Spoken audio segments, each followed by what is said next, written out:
To go into labour at 29 weeks, I never thought it would happen to me. I got to the point where I was 8 centimetres dilated and they were like, oh my god, your baby's coming.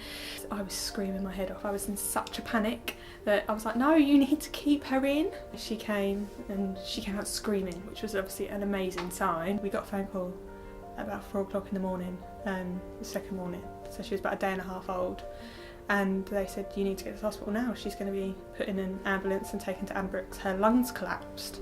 And then a few hours later they said she's got a bleed on the left side of her brain. And that's because of the pneumothorax. And we were like, okay, they said, don't worry, it's, you know, it's the good kind of bleed that you want. And then the next day they were like, look, it's now on the other side. Her brain started to swell. We don't know what's going to happen.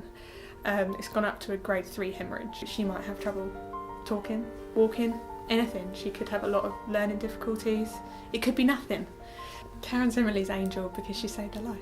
She was the one that found out that she suddenly needed more oxygen, that her lung had collapsed. It was her that found that out. She introduced me to Emily. She was the first person, she met her before me, and she pointed out all the little wires and stuff because she was covered in wires, and she said, look, it's okay, that one means that and that one means that, and all the beeps that went off, I learnt them and it wasn't quite so scary. And then after that she became my friend. She used to come and sit with me. She'd like pull up a chair.